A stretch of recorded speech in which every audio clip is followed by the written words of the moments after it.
Hello everyone, welcome to the third lesson of the CrowPanel ESP32 HMI series. In this lesson, I will teach you how to display images from an SD card on the screen, because the 2.4-inch, 2.8-inch, and 3.5-inch boards use the TFT-SB library, while the 4.3-inch, 5-inch, and 7-inch boards use the Lovian GFX library. This lesson will include two parts. The first half will use a 5-inch board for demonstration. You can choose which part to watch, based on the board you are using. Alright, let's kick off with a demonstration using the 5-inch board. The steps I'm going to show you will also apply to the 4.3-inch and 7-inch boards. First, open up the course files and locate the code for the third lesson. Once you find it, open it up. This code is compatible with all three sizes, 4.3-inch, 5-inch, and 7-inch. If you're not sure where to download these course files, check out the description below this video. I'll have a link there for you to grab the course materials. Alternatively, you can visit the product's wiki page where you'll find all the relevant information and resources for this product. Here's the demo code for displaying the SD card. To make it easier for you to grasp, I've broken down the code into three sections: the display driver, the SD card driver, and the image display. Since we've already gone through the detailed setup of the display driver in the second lesson and this one, you can focus solely on the second and third sections. Alright, let's start with the easiest way to configure the display driver. Open the GFX.com H file. Based on the comments in the file, if you're using a 7-inch board, you would need to comment out the macros for the other two sizes and uncomment the macro for the 7-inch. But since I'm demonstrating with a 5-inch board, I'll only keep the macro for the 5-inch. Alright, we've now completed the configuration of the display driver. As for the driver interface code and pin configuration, I've already gone through the setup process in detail in the second lesson, so I won't go over it again here. Moving on to the second part, the SD card driver. The most crucial aspect of the driver code is the pin information. I've defined the pin information here, and you'll need to modify it based on your board schematic. Otherwise, if the SD card driver uses incorrect pins, it definitely won't be able to initialize the SD card properly. Find the schematic diagram for the board you're using in the course files and open it. Right now, I'm demonstrating with a 5-inch board. Once you've opened it, locate the section for the SD card. You'll need to modify the pin numbers in the code based on the pins used in the schematic. First up is MOSI, which you can see in the diagram is connected to IO11. Next is MISO, which is connected to IO13, and that matches too. SCK is also correct. Finally, the CS pin is connected to IO10, which is also accurate. It's important to note that in the course code, not all configurations are guaranteed to be correct. You need to confirm them based on the actual information for your board, so please don't skip this step. Next, let's take a look at the overall framework of the program. In the setup function, we first initialize the serial port for debugging purposes. Then, we have the initialization functions for the display and the SD card.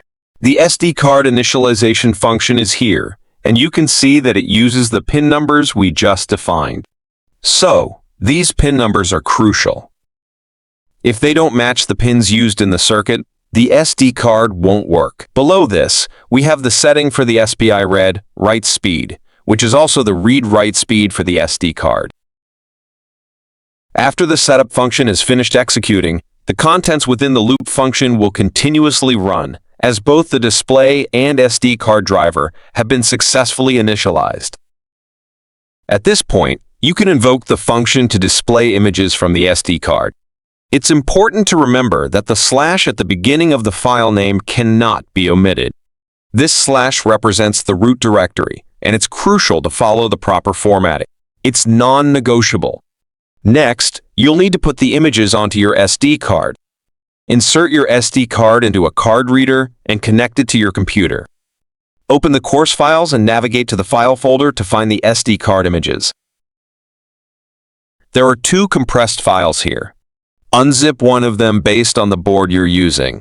In this video, there are only 5 images suitable for 5-inch boards, but I'll provide images for other board sizes after the video ends.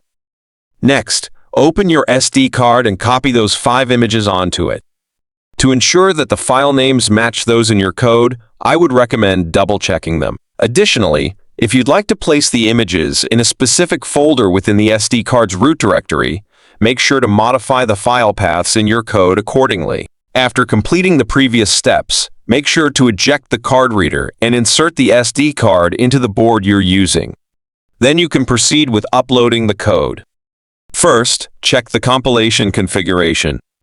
In the board section, select ESP32S3 module. Since the program doesn't require a lot of memory, you can use the default partition scheme. For PSRAM, choose OPIPSRAM. Finally, connect the board to your computer. Select the corresponding serial port and click to upload. Since the compilation process can take a while, I'll speed up this part of the video. Once the upload is complete, you'll see the screen cycling through the images from the SD card specified in the code, changing every second. Oh, right. That's the end of the demonstration for displaying images from the SD card on 4.3-inch, 5-inch, and 7-inch screens. Next, I'll use a 2.4-inch screen board to demonstrate how to display images from the SD card, and this will also apply to 2.8-inch and 3.5-inch screens. First, open the course files and find the code for the third lesson. This code is compatible with 2.4-inch, 2.8-inch, and 3.5-inch screens. If you're not sure where to download these course files, please check the description below this video. I'll include a link to the download in the description, or you can visit the product's wiki page, where you'll find all the information about the product. Here's the demo code for displaying the SD card. To make it easier for you to grasp, I've broken down the code into 3 sections: the display driver, the SD card driver, and the image display. Since we've already gone through the detailed setup of the display driver in the second lesson in this one, you can focus solely on the second and third sections.